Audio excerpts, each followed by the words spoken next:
service, and when we get to Al's readings, we'll make sure he's ready to go. So, all right. So I am Jill Johnson. I am hosting today. So I'm going to kick things off here. We'll get started. So the topic for today's service, we're going to be talking about relationships in a time of COVID. This discussion will be led by Al Richardson. Al has done some research and put some readings together to talk about this particular topic, which I know that we all are feeling and we can relate to. I want to thank our musicians. So Jackson is going to play for us, and we've got Christine, Doug, and Katie who recorded a couple wonderful videos for us. And I want to thank our digital ushers. So today we've got Dixie, Annette, Christine, Clyde, and myself. So if you're having some technical problems, I would refer you to the chat box. If you're hovering, most likely if you're on a PC and you're hovering across the bottom of the screen, you'll see a button that pops up that says chat.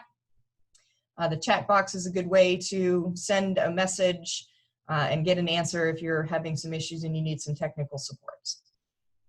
So at this time, we will start by ringing the bells. So we are going to unmute everybody temporarily, and we're going to have everybody ring the bell. So with the sound of bells, we welcome stranger and friend to a time of mindfulness. So ushers, if you would please unmute everybody for the bell ringing.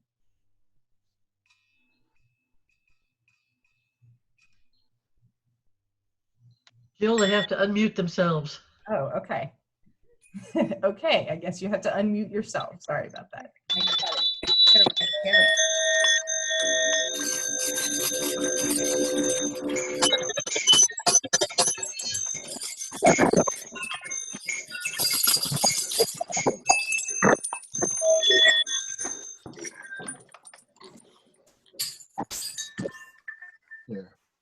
Okay. Now we Great, thank you. So if the ushers could mute everybody again, I would appreciate that. We're unmuted now.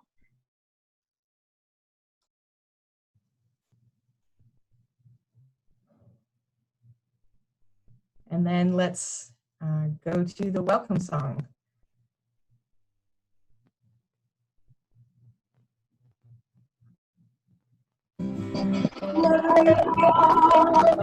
We welcome you wherever you come from. Wherever you love, we welcome you. We welcome you wherever you come from. We welcome you.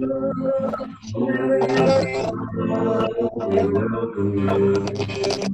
Whoever you are, we welcome you. Wherever you come from, we welcome you. Whoever you love, you. Whoever you are, we welcome you. Wherever you come from, we welcome you. Whoever you love, we welcome you. Whomever you love, we welcome you. Whomever you love, we welcome you. Whomever you love, we welcome you.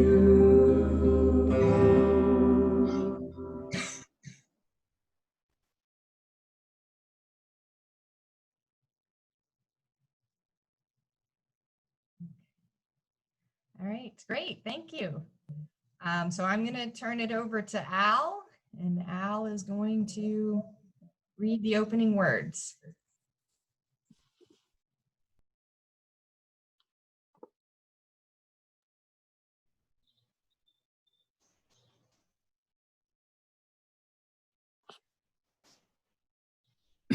May we be reminded here of our highest aspirations and inspired to bring our gifts of love and service to the altar of humanity.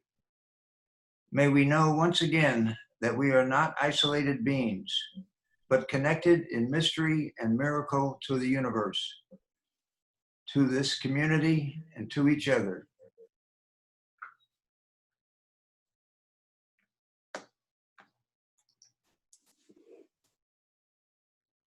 Jackson for the prelude.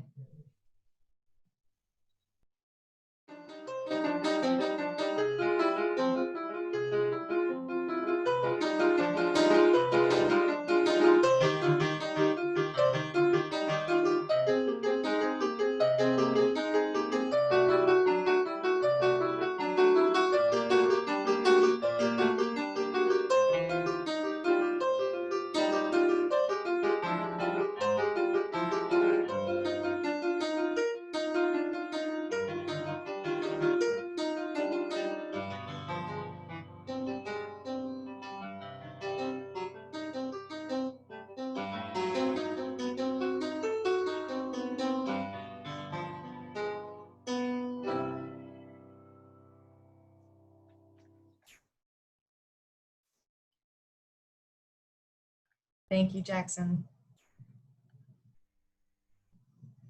Okay, so at this point, we are going to light our chalices. So we're going to continue to keep everybody muted. However, if you have a chalice and you'd like to join us in lighting the chalice, please feel free to do that. I actually don't have a chalice today, so I'm going to make do with my cell phone camera. So for our chalice lighting, at time, our own light goes out and is rekindled by a spark from another person. Each of us has cause to think that with deep gratitude of those who have lighted the flame within us.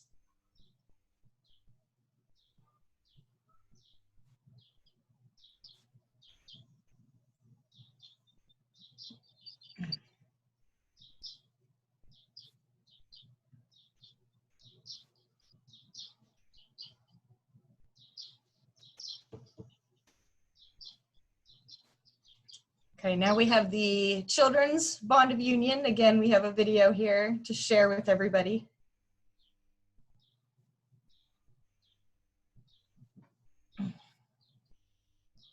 We are Unitarian, Universalist, people of open minds, loving hearts, and welcoming hands.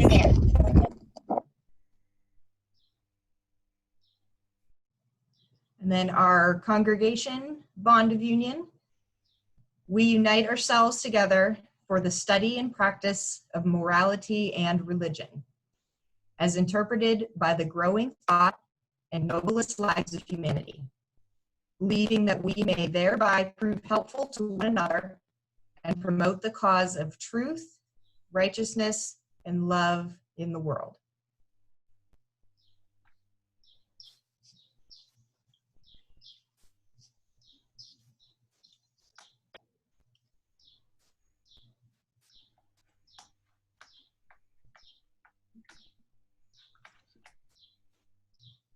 Okay, so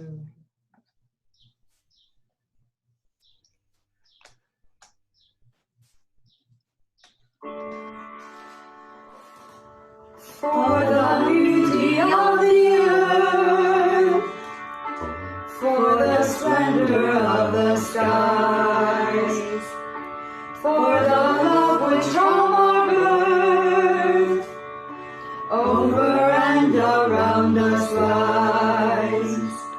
Source of all to thee we raise, this our hymn of grateful praise. For the joy of here and I, for the heart and mind's delight, for the mystic harmony, linking sense to sound and sight. Source of all to thee we raise, this our hymn of grateful praise.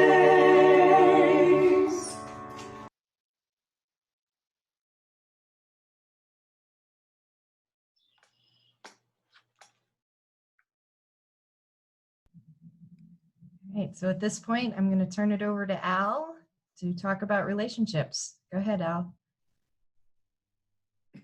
This is our first of three readings this morning. It's from the essay by J.H. Olin. In an age dominated by science, which deals with objects, the texture of our experience actually depends more deeply on our relationships to persons than on our relationship to things. In infancy, we respond to the presence and touch of our mother before we're conscious of things in space. And when we look back at its close, our life is given far more significance by the people we've known and loved than by our possessions or our works of our hands. What makes life worth living is the mutual enrichment of persons through understanding, intelligence, and love. That concludes the first reading, and hello everyone. I'll start part one of my talk this morning with a short personal history and then discuss the contention that all life is meeting. I've been a member of this congregation since moving to Erie in 1975. Actually, I had signed the membership book of the Unitarian Society of Delaware County back in 1961. For many decades in Erie, I've served on our Sunday Services Committee. Several years ago, this committee started to plan our services around monthly themes. 2 or 3 times in the past, I suggested relationships as an appropriate theme, and this year it finally was selected. You might wonder why I've been a relationships advocate. There are several reasons. I'm familiar with writings of Martin Buber and Robert Putnam.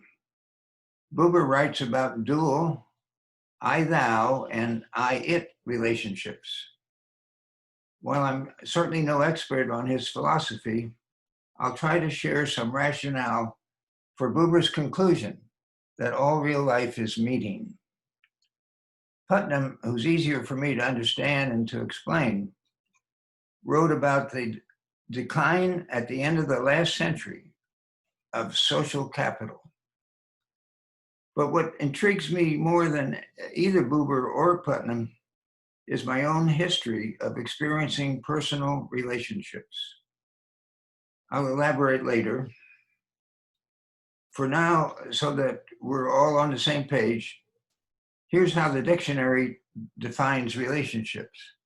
Quote, the way in which 2 or more concepts, objects, or people are connected, or the state of being connected,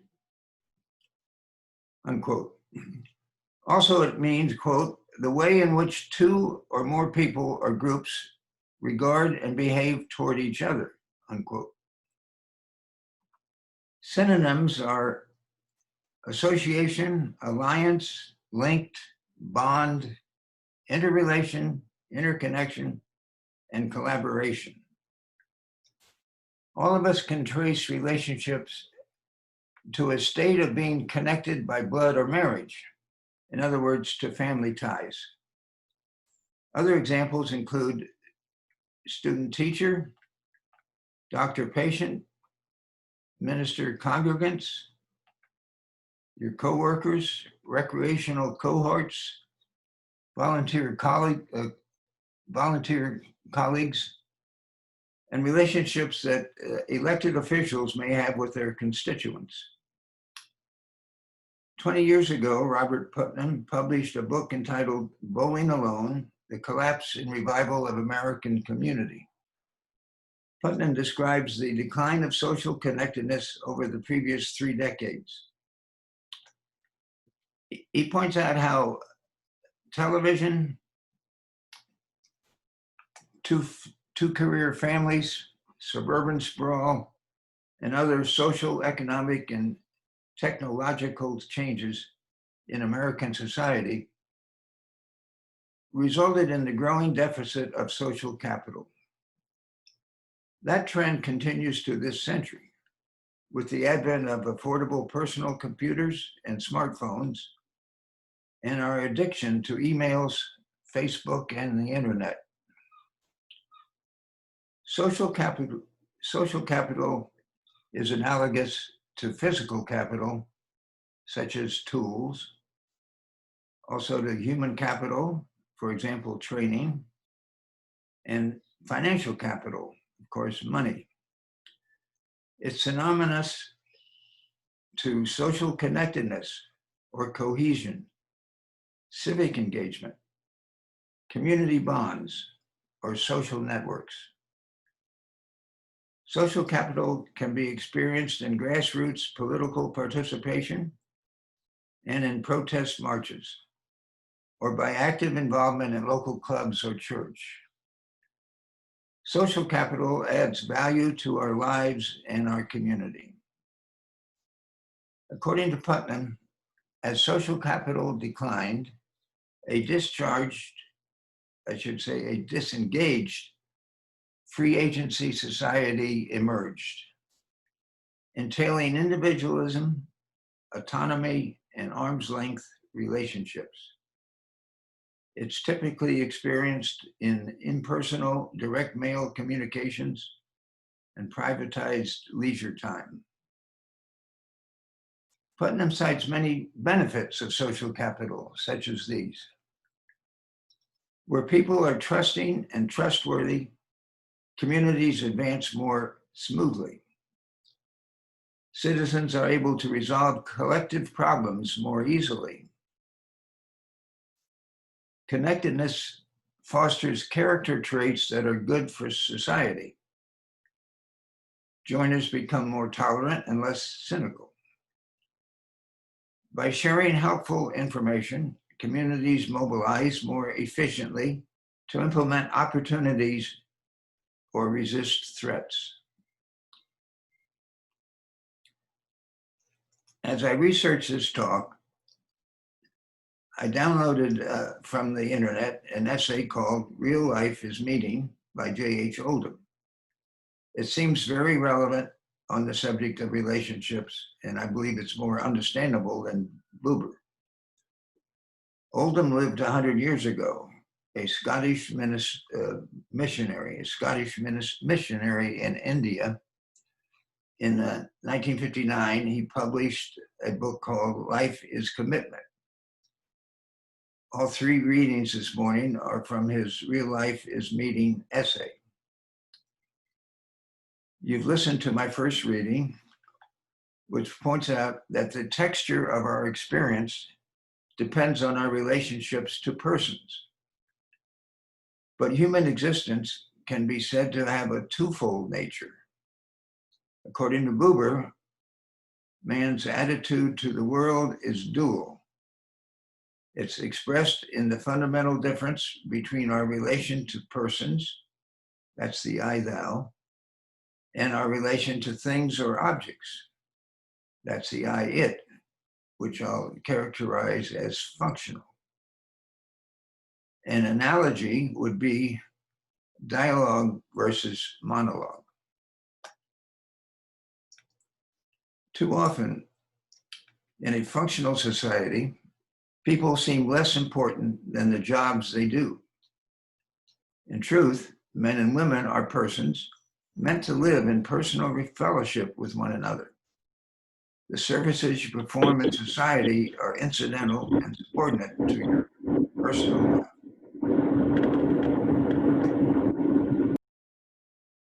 It's through your responses to other persons that you become a person. Other persons will challenge, enlighten, and enrich you. There's no such thing as an isolated individual. All of us are persons only in our relation with other persons. This is often forgotten, as evident when one picks up almost any work or statement on education, So strong is the humanist, individualistic tradition that the starting point almost always is the individual child, and the question is how he or she may rightly relate to other persons. That is, how to become social. But in reality, the relationship comes first, and only out of its personality is born. I'll continue my second part of my talk after Jill reads the second reading.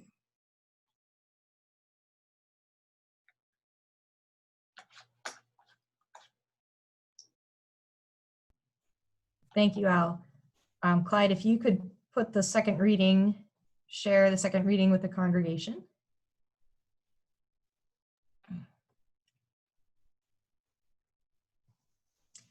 If the reality of human experience is persons in communication with one another, the individualism that characterized life in recent centuries is a denial of that reality. To isolate the individual from the context of mutual dependence and mutual responsibility, in which alone he or she could become a person, is a perversion of the truth. We cannot be persons except in relation to other persons.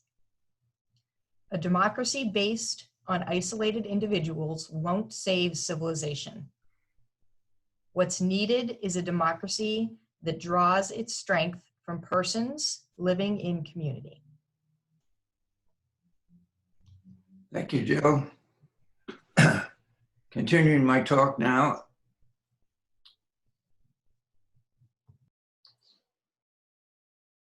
Distinguishing the personal, I think Clyde can put me up on the screen, please.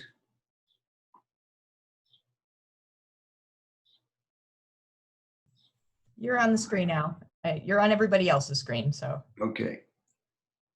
Distinguishing the personal from the functional doesn't mean that each entails separate parts of our time. It doesn't mean that the life of some people is mainly personal and others mainly functional. In all human life, personal and functional are inseparably interwoven. But we can't let performing functional things gain so strong a hold over us as to blunt our sensitiveness to the personal. Nowhere does the personal find more complete expression than in the love of spouse or mother, while at the same time, the care and management of a home is a necessary social function. The whole of life is functional. Everything you do contributes in some way to the life of society. But such functional life may be transfigured by becoming a vehicle of intercourse between persons. The doing of jobs may become a means to the mutual enrichment of human beings through intelligence and unconditional love. Everything hinges on whether in our hearts and consequently in our practice, we regard human beings as existing primarily for building up an efficient society and state, or alternatively, we believe the real significance of life is in the mutual relations of persons, which all human activities are meant to further and enrich. It's in the common performance of functions that persons find opportunities of fellowship and mutual service. It's in such fellowship that we experience the strength that comes from human trust and friendship. The fundamental meaning of human life is found in the communion of persons. The relation of persons ought to be one of mutual respect and tolerance, in which each renounces any absolute claim to the final decisive word, and each has a point of view and a right of responsible decision as valid as our own. To be a person in communion with other persons, let me start that again. To be a person in communion with other persons is the essential nature of mankind. It's through this dependence of persons on one another in community that we're able to develop our full human potential. But in truth, we're experiencing a continuing deficit of social capital. And evolving tools of digital communication are enabling us to be productive from home. What's lacking is groups of limited size in which contacts with other persons are direct and real, leading to cross-fertilization of thought and experience, from which we experience our dependence on one another and learn joint responsibility for common tasks. However little interest you may have in any theory or doctrine of mankind's dependence on others, you often discover that in collaboration with others, you're able to create what is beautiful, and you become aware of the release through that dependence of latent creative forces within you. Real life is meeting. Well, that's all I plan to say about the theory or philosophy of relationships. 45 years ago, I moved to Erie, and I've spent the last half of my lifetime here. I met Peggy in 1984. At that time, she was divorced and teaching in Westlake Middle School. Our UU congregation hired her as its music director to replace Ricky Wetherill Van Dungen, who was moving away with her husband, Jim.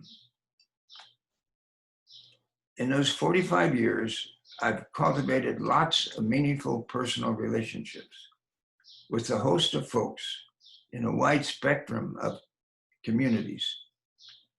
One measure of that history is the volume of cards and other messages of sympathy and comfort that I've received from well over 200 friends of Peggy and mine after she died last March. Awards Peggy and I received from the United Way of Erie County, the Erie Community Foundation, and the Erie branch of NAACP reflect the scope of my community outreach, where I've worked cooperatively in communion with many others.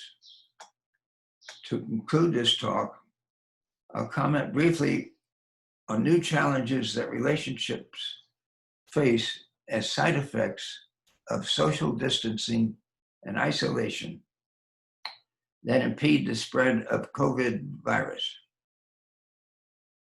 Social distancing and public gathering restrictions have added to technology changes and to our internet addiction as factors that inhibit our meeting and interacting with others face to face. Zoom technology and live streaming are digital advances that may let us meet virtually while we remain physically remote, but they don't give us the benefits of person-to-person interactions. They're a hindrance to real dialogue, and they enhance loneliness. In a recent Time magazine, there's an article titled, quote, Americans were already lonely, then COVID-19 hit, unquote. According to the author, there's a conceptual difference between social isolation and loneliness. Social isolation indicates how much contact you have with other people, whereas loneliness is a subjective feeling of isolation. Chronic loneliness has clear links to an array of health problems. In a recent edition of Psychology Today, there's an article titled A Loneliness Epidemic. It points out that loneliness is a twofold problem. First, it's the result of perceived unimportance. We need to feel like we matter to one another. Loneliness also results from a lack of understanding our unique needs for connection. We're all built differently. Multiple variables affect the way we process being separate from other people, such as personality, your habits, your hobbies, the culture, and mental health issues. We can feel connected via Zoom or phone call, even if it's not a face-to-face connection. Plenty of us have healthy relationships with social media and with other escapist tools. Real connection is the cure for the loneliness epidemic. There are community groups already attempting to make digital communication more meaningful. Maybe loneliness could be the theme of other Sunday services. I'm ending this talk with the third reading that Jill will read from Real Life is Meeting essay. Jill? Thank you, Al. Clyde, if you would share the third reading with everybody.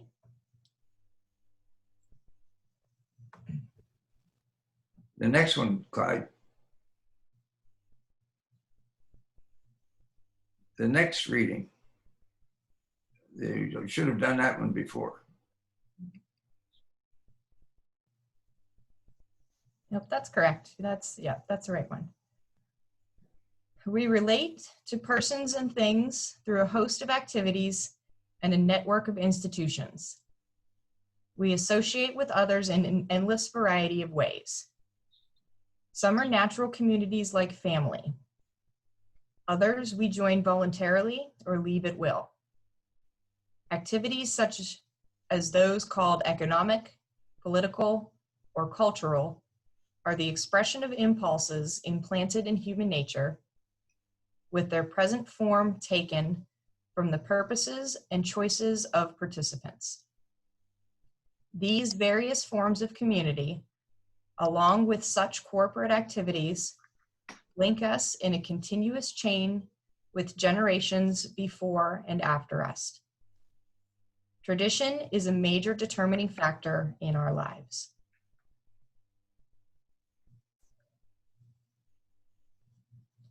So now we have the second part of our hymn, verses 3 and 4.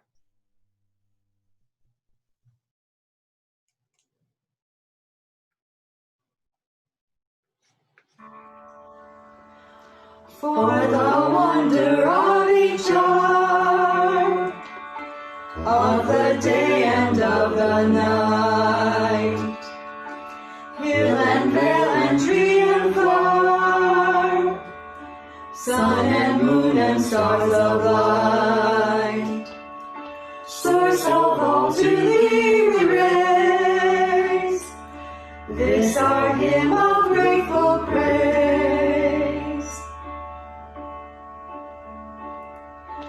For the joy of human care, sister, brother, parent, child, for the kinship we all share, for all gentle thoughts and love, source of all to thee we raise, this our hymn of grateful praise.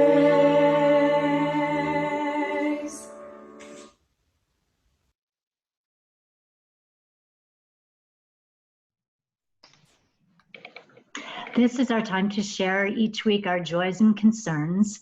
So while Jackson plays the meditation music, we invite everyone to share in the chat box a few words about how you're feeling. Or you can just listen to Jackson's beautiful music. Please do not respond directly to anyone's post. We're simply bearing witness to each other's joys and concerns. And after the meditation music, I'll give a quick summary of what everyone posted.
Thank you, Jackson.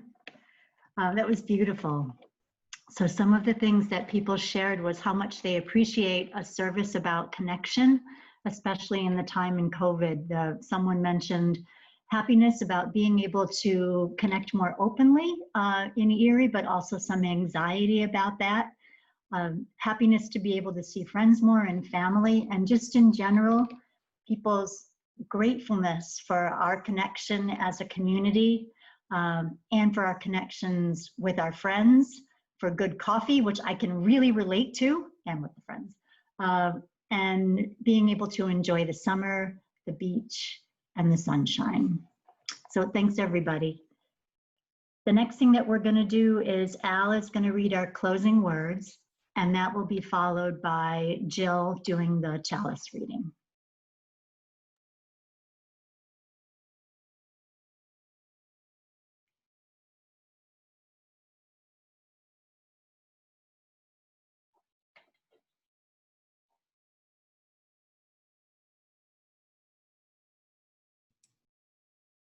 Unmute, please, Al.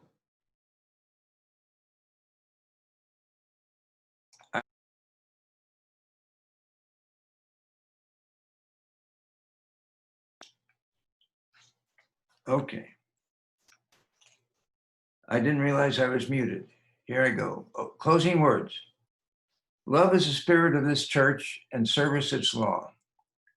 This is our great covenant, to dwell together in peace, to seek the truth in love, and to help one another.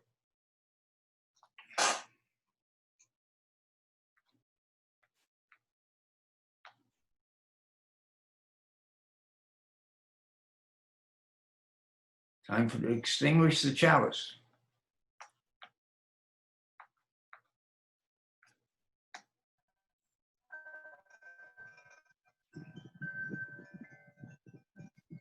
You're muted, Jill. Thank you. We extinguish this flame, but not the light of truth, the warmth of community, or the fire of commitment. These we carry in our hearts until we are together again.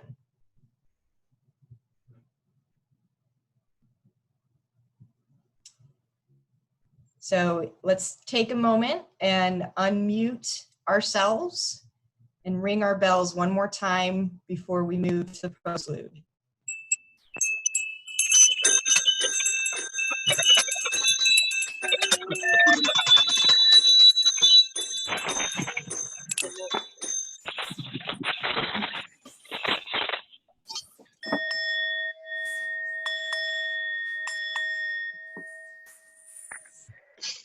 Thank you, everybody.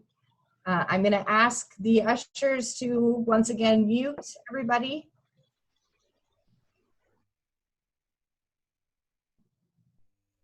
And I'm going to turn it back over to Jackson for the postlude. While Jackson is playing the postlude, if you have any announcements, please put those into the chat box. And then after the postlude, we will open the floor and unmute the microphones for any announcements. Go ahead, Jackson.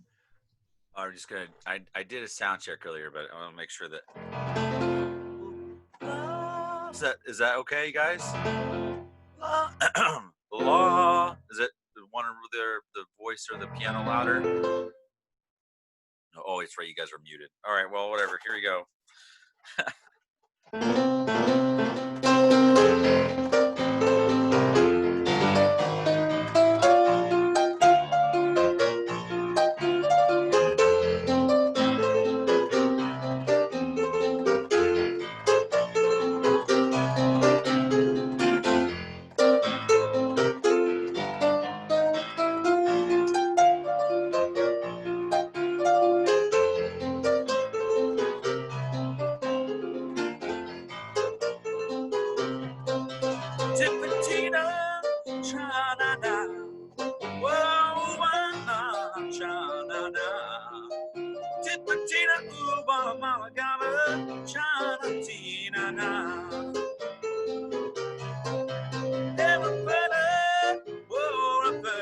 Girl, you had me caught.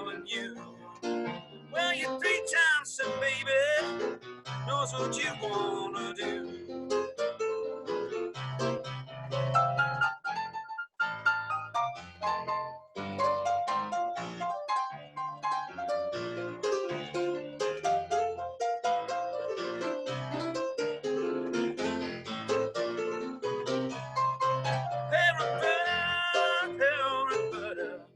Girl, you tell me where you've been. Well, you come home early this morning with your belly full of gin.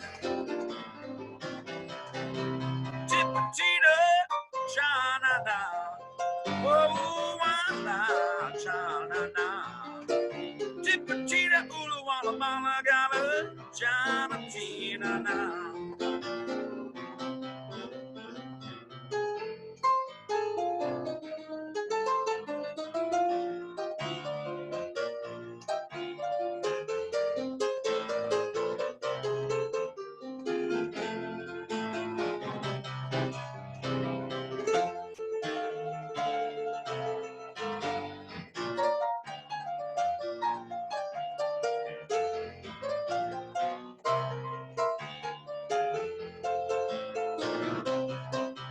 Come on, baby, come on. We're gonna have ourselves a good time. We're gonna drink ourselves, baby, drink some melted wine. Tipitita, cha-na-na. Oh, wah-la, cha-na-na. Tipitita, oola, walla, mala, gala, cha-na-tina-na.